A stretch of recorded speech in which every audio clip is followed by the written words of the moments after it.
Hey, I'm so excited to have you along with us this week because we are going fishing on famous Lake Guntersville in northeast Alabama. It's one of the most famous bass fisheries in the entire United States. But over the last couple of years, a couple of bad things have happened here. Too much fishing pressure, too many tournaments, and the bass fishing has gotten very difficult. Nope, we're not going bass fishing this week. We are going crappie fishing. That's right, you may just be surprised at what we're about to find out right out there. Come along with us. It's crappie time on Fox Sports Outdoors right now. It's time for your weekly fishing reports and real-time outdoor news from the Southeast region. This is Fox Sports Outdoors. In all the press and publicity that famous Lake Guntersville gets for all of its bass fishing, and it's got a storied past, what gets lost in all of that is the fantastic crappie fishery that's available right out here. So on this week's episode, we're going to take this Nitro Z20 out, put some rod holders up, put some big long rods out, do some long lining for crappie. Now we've got a little guy to help. We got a guy that's going to help put us on some crappie today. But I think you're going to be surprised, maybe, at the quality of the crappie that are available right here in beautiful Lake Guntersville in northeastern Alabama. While we're doing that, we're taking you around the region for your very latest fishing and lake reports from your expert team of insider reporters, both saltwater and fresh from your local lakes, rivers, and bays. Right now, this baby gets launched right out there in Lake Guntersville. While that's happening, we take you back to the FSN studios for your weekend planner. The Salooner tables are optimistic about your fishing chances this weekend. Saturday is projected to have excellent game fish activity, while Sunday's outlook is listed as good. Look for the sun to rise at 6:34 and set at 8:14. And Friday has a new moon, so evenings will be generally void of moonlight. Stay with us for freshwater and coastal fishing updates from around the region. Plus, Bassmaster angler Jason Christie joins us for this week's Ask the Pro feature. We're coming right back. Fox Sports Outdoors is brought to you by Tracker Boats. It's more than just a boat, it's a tracker. Costa Sunglasses, see what's out there. Mercury Marine, official outboard of Fox Sports Outdoors. And Lowrance Electronics, find, navigate, dominate.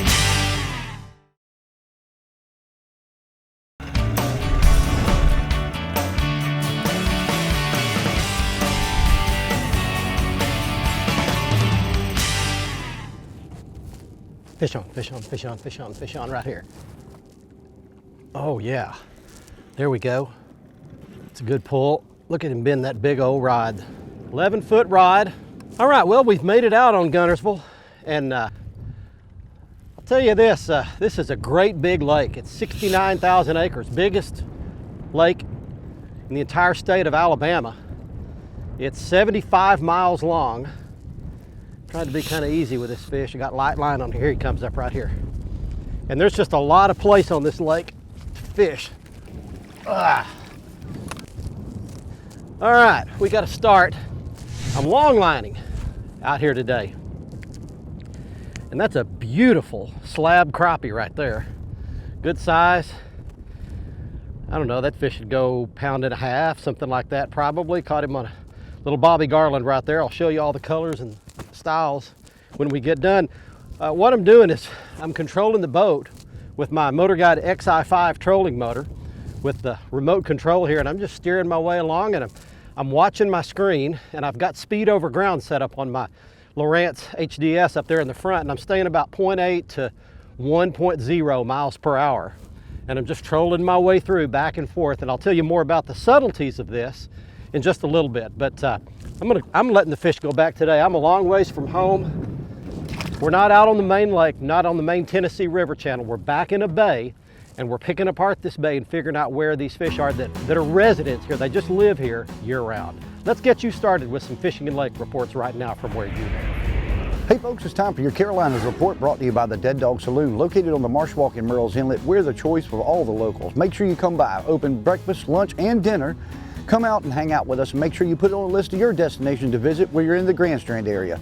Open 7 days a week for breakfast, lunch, and dinner. Remember, here it's always about the food, the view, and the music. Let's talk about freshwater right now. A lot of things going on. I got out last week, had a great time targeting crappie in the Santee River over at Wilson Landing, just below the lake. a great time over there. That fishery is incredible right now with the flooded lake, all the fish that got out and can't get back up on that lift. There's crappie, there's shad, there's brim, there's herring, and there's some stripers in there. Get out there and have a great time. Joe Dennis is having a wonderful time up there. Also on the lakes, Captain Stevie Pack is just wearing them out up there right now. Those stripers are starting to make their way up the river into the Columbia and the Broad and Wateree rivers, and he is catching them right now on shad and herring, live or cut, having a great time right now, and also catching some catfish up in those trees. Those bass are on the beds. They're going to start working their way off. Over on Santee at the Russellville Flats, we're starting to see some good pictures of some big females. Be patient right now. You find a fish on the bed, fish really slow and stay with that fish. Don't get a bite, move to the next bed, but you can catch some of your biggest bass of the season right now if you get out and target them. Also, the crappie are moving on top of those brush piles, whether it's deep or shallow. Look to find them on all your lakes right now. Get out and make sure you've got some good live shiners, and you'll come home with some great fish. This has been your Carolinas Report, brought to you by the Dead Dog Saloon. Remember, fish smarter, not harder, and keep your chaos organized. There's fish. All right. Oh, and there's one on the other rod over there too. I got a double. Come up here, be a big old crappie. It's a crappie, it's not a giant. It's a crappie. Got my other line. There's one right there. I'm gonna just throw him down for a minute. See what we got going on this other one. That's a crappie. All right, there's a double for you right there. Got two of them at the same time. Double Guntersville crappie right there. Those aren't big ones by any stretch, but good keeper size crappie if we were keeping fish today. But, oh, this pains my heart so much to do this. One goes back and two goes back. All right, well, this is cool. It's really all about speed with this long lining. You've just got to experiment with the speed. The faster you go, the higher the jigs ride up in the water. These are 1/16 ounce Moglo jig heads. The faster you go, the higher they ride up. The slower you go, the more they fall down. And you've got to experiment with that speed until you find just the depth and the level. And we're trolling fast here, as you can see. This is not spider rigging where you've got the baits basically vertical and they're slowly pulling along. I've got some speed going, and these baits are running horizontally in the water, and they're going quickly, and they're theoretically attracting reaction strikes. The crappie just swim up there and eat it before they have a chance to really get a good look at it and think about it very much.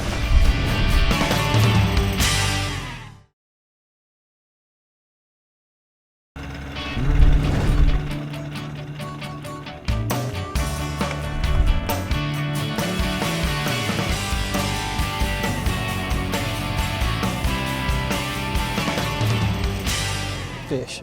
There we go. There, one hit it. That's a good pull. Come on in here, big crappie.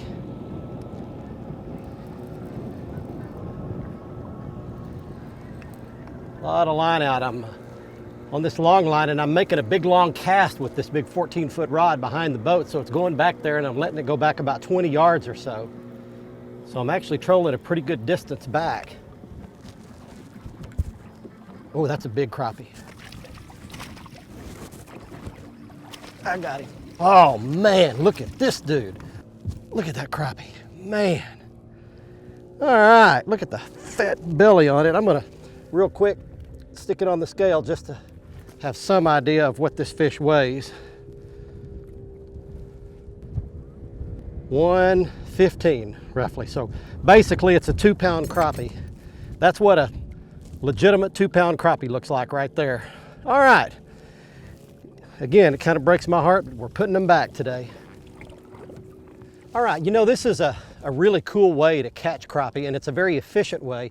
You can put as many as 12 or 14 rods out if you got a couple of guys who can watch that many. Now, you have to watch the regulations in the state where you live, but it's really an efficient way. You can cover so much ground, and you put those jigs at different depths and you vary your speed. And if there's a crappie anywhere around, he's gonna get a look at one of those baits as it swims by. So it's just a great way to cover a lot of water. Most people think of crappie living in bushes and brush and real thick stuff and up by trees. And a lot of crappie live out in just wide open water like this. There's not a tree anywhere around here, just off a creek channel, and they'll stay here and live here most of the year except when they're spawning. Let's get you some more fishing and lake reports.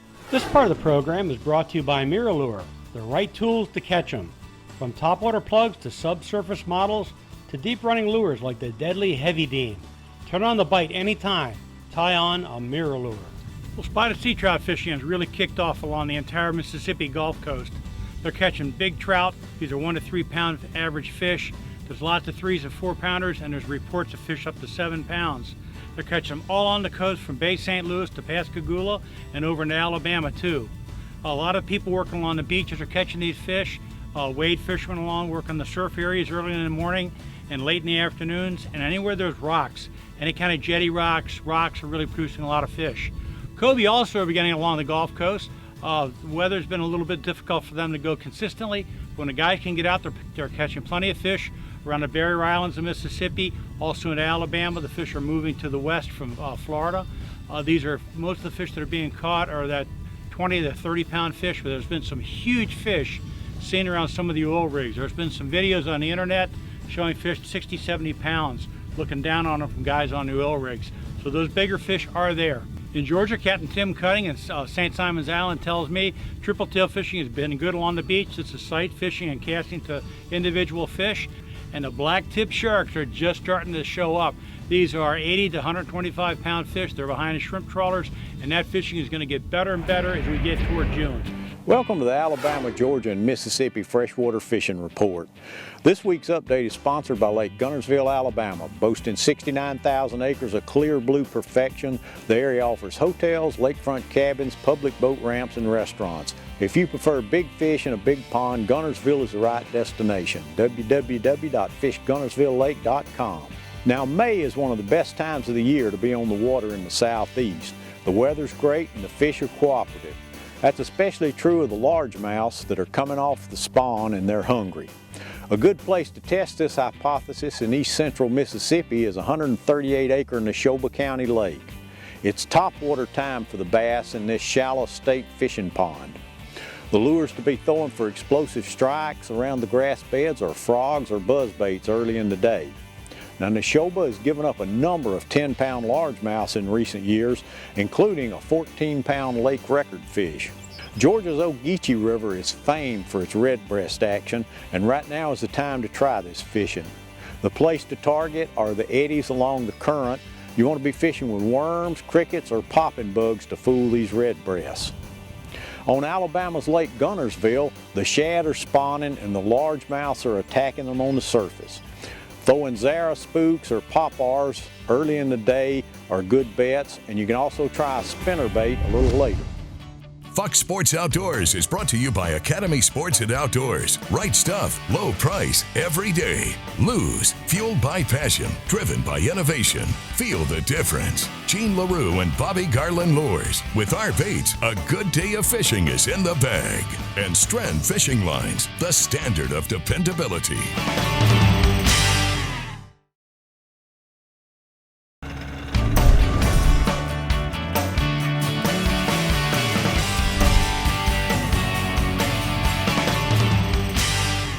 There's one. There are two. I got doubles. I got one in each hand. Holy cow. What are we going to do now? I'm going to stop the trolling motor, and I'm going to keep pressure on both of them. Let's see what we got. It's a good pull. We got to keep the pressure on both so that this one doesn't catch slack in the line. I got to keep the other ones from getting hung up in the brush. Big old crappie. That's a good one. And I got to get him. Now he's around the other line, so now I've really got a mess. So that one broke off. Well, lost that one. I got it. I got the lines around each other. So we'll see what we can do with this one. Net under him, I hope. Big old crappie. Big old crappie. All right. Look at this. The hook is hooked in the net. There, it came loose. How about that one? What a goat rope. Well, we've had a good day so far, catching these big old slab crappie and nearly dropping rods in the water and nets in the water and all of that. I'm gonna let this fish go back and I wanna show you something. One more look at him right there. What a gorgeous Guntersville crappie for you. Great slab. Back he goes. And I wanna show you on my Lowrance HDS 12 up here in the front. There's actually a science to this. I'm not just roaming out here aimlessly. I'm actually laying down a trail. I've got it set to lay down a trail. So what you're looking at there, zigzagging and snaking down the middle of your screen, the orange hatched area is the main creek channel running right down through this big bay. It's deep, 25, 30 feet deep. The edges are about 12, 13 feet up on the flats. And you can see on the left side of that creek channel, those are my trails running through there, the little black thin spaghetti line. That's everywhere I've been so far today, snaking my way back and forth around this creek channel. And these fish seem to be holding up off the channel, right on the ledge, the flat. And I'm just trolling these jigs, these Bobby Garland baby shad swimmers. Show them to you here a little bit later on the Academy Right Stuff. But again, there's method to the madness. There is a science. You follow those trails. If you catch a couple, you can drop a couple of waypoints so you can come right back over those areas again, staying in that 12 to 14 feet of water. All right, let's get you some more fishing and lake reports from your local lakes, rivers, and bays. You know, LED lights have kind of been the thing the past couple years, and Vicious has got a line of LED lights out that are spectacular as far as quality and price and warranty goes. You know, no matter whether you have a bass boat or a john boat or a duck boat, car or truck, agricultural applications, they make a light that's perfect for your need. And I think you'll find that the price tag and especially the warranty is going to be just spectacular in regards to everybody else. So check them out online at www.viciouslighting.com. Guys, let's talk fishing for a minute. In the Tennessee and Kentucky area, the fishing is really good. Everything by and large is spawning right now. The catfish are on rocky, flat spots, you know, flat areas, more often than not, shoreline next to deep water. The Cumberland River is a really good place to go and catch a lot of catfish and the catfish of a lifetime. Crappie are doing the same. They're also around stake beds and stumps and laydowns. Gravel banks, just firm bottom that is just a short distance from a creek would be where I would start looking. Bass are a little quirky when it comes to spawning. Sometimes they bite really good, sometimes they're really hard to catch. But look for willow trees and buckbrush also in little bays or pockets off of the main lake. And put you a piece of plastic on a Texas rig with a bullet weight in front of it, a tungsten weight, and pitch it in there and just keep pitching until you get bit a couple times. Bluegill, how about that? They're early this year, the bluegill and red ear. That's kind of a nice little treat. But guys, it's happening right here. We'd love to see you on the water in Tennessee and Kentucky. God bless.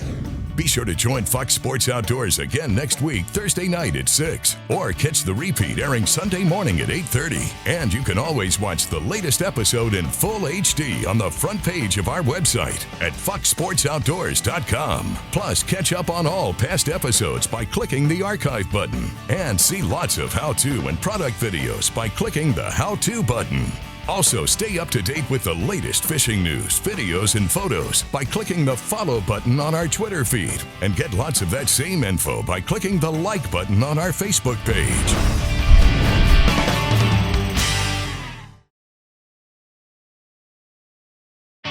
Fox Sports Outdoors is brought to you by Exide AGM Marine Batteries. Starts like new, stays like new longer. Motor Guide Trolling Motors, because accuracy matters. And Nitro Performance Fishing Boats. Champions aren't born, they're made. Welcome back, everyone. It's time for the Ask the Pro segment, where viewers get expert insights from professional anglers. This week's question comes from Andy, who asks, how often should I have to replace my trolling motor batteries? For the answer, we checked with Bassmaster Elite Angler Jason Christie. You know, you need to change your batteries depending on what kind of fisherman you are. Like, I'll use it for example, my dad. He goes fishing, you know, a couple of times a year. You know, I really wouldn't worry about changing the batteries until actually, you know, a battery goes bad. But someone that tournament fishes, I would say the maximum would be 3 years, or that's what I would use. Every 3 years. You know, I'm fortunate enough that I switch batteries every year. But if I kept my boat, I would definitely change batteries. Even if you're not having any problems, I would change batteries every 3 years. Thank you, Jason. If you have something to ask one of the pros, simply visit our website and follow the Ask the Pro link to submit your question. Now it's time to give away a new pair of sunglasses on the Costa Catch of the Week. Hey, here's this week's winner in the Costa Catch of the Week contest. He is Michael Clayton of Lanett, Alabama, showing a 6-pound, 7-ounce shoal bass he caught out of the Chattahoochee River in Alabama. You may not have heard of a shoal bass. It's a species all its own, native only to the Southeast states, and is an endangered species. If you'd like to be our next winner, you can have a chance to do that by going to our website at foxsportsoutdoors.com and clicking in the Costa Catch of the Week area on the right-hand side of the front page. You can see all of the Costa frame and lens styles. Go back to the front page of our website, click on the Costa logo, and you can see all of the great 580 glass and polycarbonate lenses in all the different colors, and the frame styles there, including the frame style that I was wearing on this week's episode. This one is the white one called Switchfoot. Next up on the Academy Right Stuff, it's the right gear. If you want a long line for some crappie like we did on this week's episode, it really helps if you have Motor Guide XI5 remote controlled trolling motor, where you can just stand there and run that trolling motor from anywhere in the boat with all of its features and settings. You need a good rod holder. You need to be able to put several rods out. This is a Be Ready rod holder. There are several good ones out there on the market. I like this one. For the rods, this is the Lew's Wally Marshall Signature Series rods. I like the 11 and 14 foot models. And this is a Lew's Mr. Crappie Slab Daddy reel. It's a bait cast reel that holds that line very well, does a great job on the long lining. We had it spooled with 10-pound test Stren Original line, perfect for this application. We use the Bobby Garland Mo-Glo jig heads. You'll have to experiment with the size and weight depending on wind and water depth. And we use the Bobby Garland Baby Shad Swimmers for baits, and here are several colors that will work. The brighter ones seem to do the best today. You are an original. There is no one else exactly like you in all of planet Earth. In fact, God created you with your own unique set of talents and giftedness, your own character and personality. And the great news I have for you is you do not have to spend a bunch of time, effort, and energy trying to fit in and be just like someone else. The good news is all you have to do is relax and be the you God created you to be. I hope you enjoyed our trip today to beautiful Lake Guntersville in northeast Alabama. And just maybe you were as surprised as me at the quality of the crappie fishery that exists here. These are some slabs, and you would have a great time catching some. You can book Lee Pitts, the contact information you see on your screen, for a trip either here to Guntersville or up at Lake Weiss. We'll see you right back here next week. Until then, I'm Barry Stokes saying be safe, have fun. Bye-bye, y'all.